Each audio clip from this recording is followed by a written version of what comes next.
The fog clung to New Bedford like a burial shroud.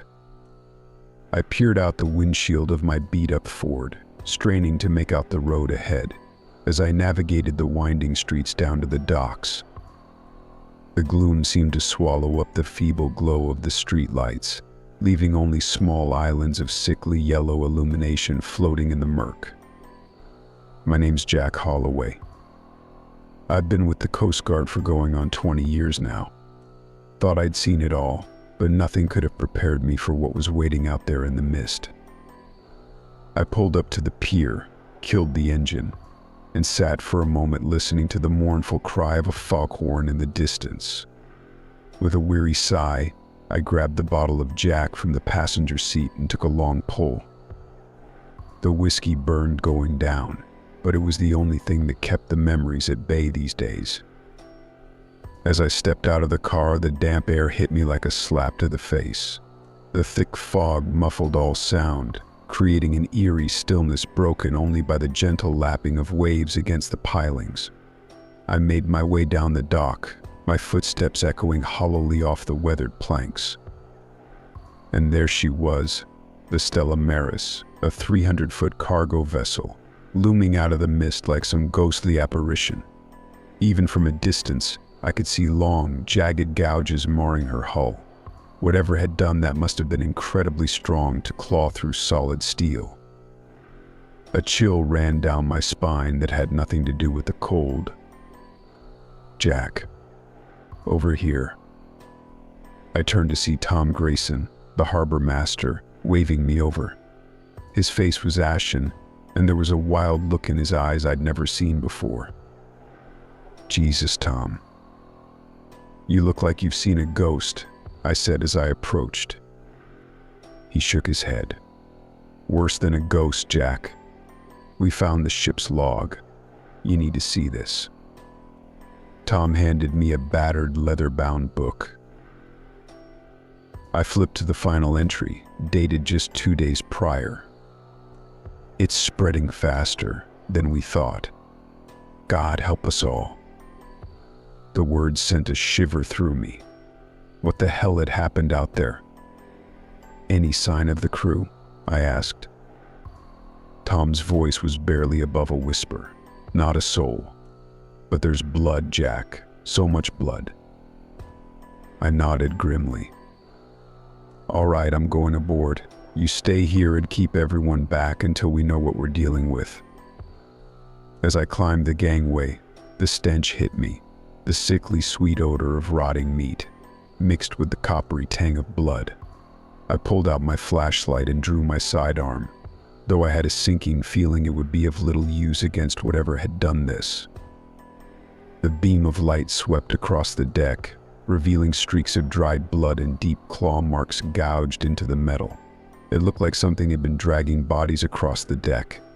I swallowed hard, fighting down the urge to retch. I made my way to the bridge, carefully checking each corner and shadow. The silence was oppressive, broken only by the creaking of the ship and my own ragged breathing. The bridge was a scene of carnage. Pools of congealed blood covered the floor, and more of those terrible claw marks scored the walls and control panels. But still no bodies. Where the hell was the crew? A sound from behind me, so faint I almost missed it. A low growl, barely audible. I whirled around, gun raised, but there was nothing there. Just shadows and silence.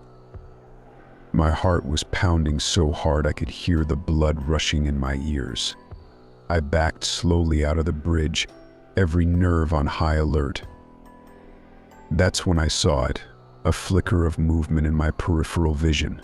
I spun, bringing my gun to bear, but it was gone.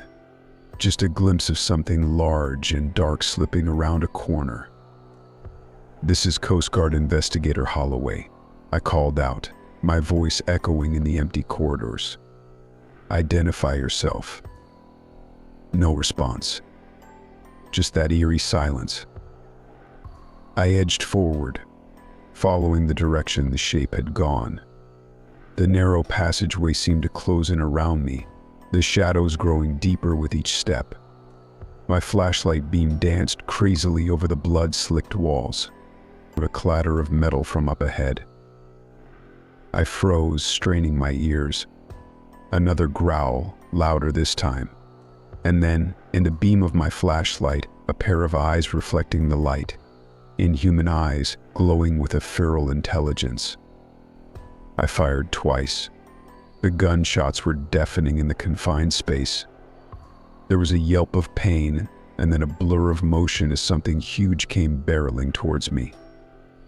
I caught a glimpse of razor-sharp claws and slavering jaws before it slammed into me. We went down in a tangle of limbs, my gun skittering away across the floor. Hot breath washed over my face, reeking of blood and decay. I could feel the strength in its muscles as it pinned me down, far stronger than any human. Desperately, I groped for a weapon, anything to defend myself. My hand closed around a piece of broken pipe.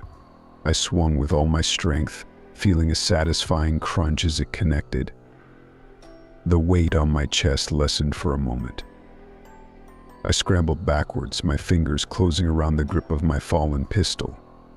I brought it up just as the creature lunged for me again. 3 shots, point blank.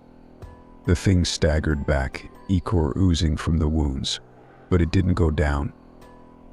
In the harsh glare of my dropped flashlight, I finally got a good look at my attacker. It was like something out of a nightmare, a twisted hybrid of man and wolf. Coarse fur covered its muscular frame, and wicked claws tipped its fingers. But its eyes, dear God, its eyes were human, filled with pain, rage, and a terrible hunger. It let out a bone-chilling howl that froze the blood in my veins. Then it was on me again, all snapping jaws and slashing claws. I emptied my gun into its chest, but it kept coming, driven by some unholy strength. Teeth sank into my shoulder. I screamed in agony as it worried at the wound like a dog with a bone. The coppery scent of my own blood filled my nostrils.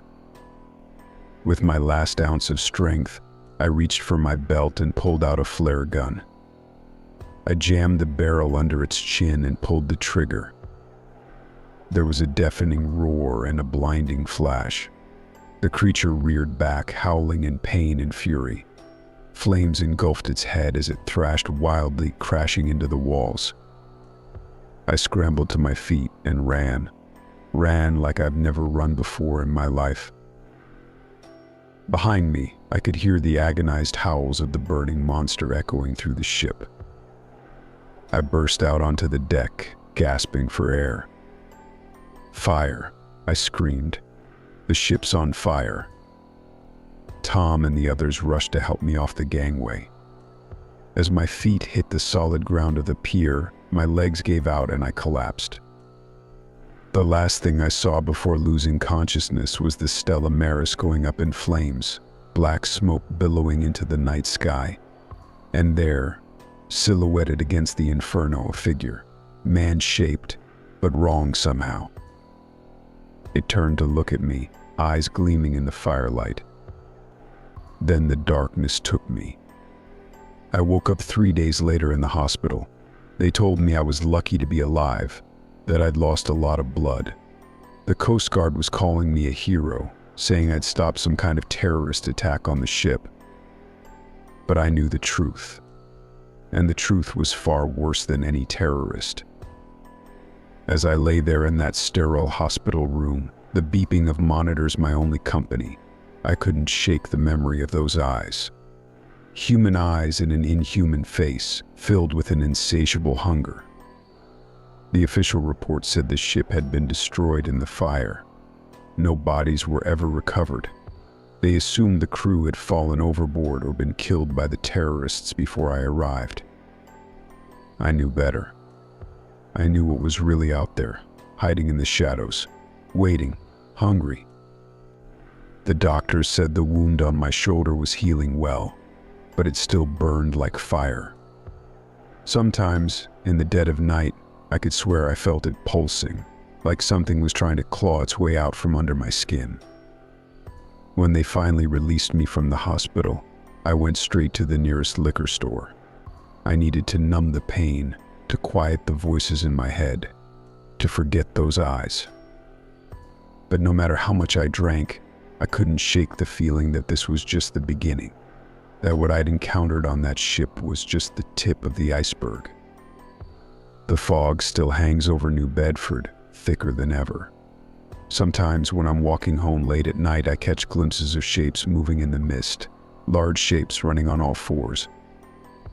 I hear howls in the distance, closer each night. And I wonder how long before it spreads beyond the shadows. How long before the rest of the world learns the truth about what's lurking in the dark. I check my shoulder obsessively, watching for any signs of change. The full moon is coming soon. I don't know what will happen, but I can feel something stirring inside me. A hunger I've never known before. God help us all.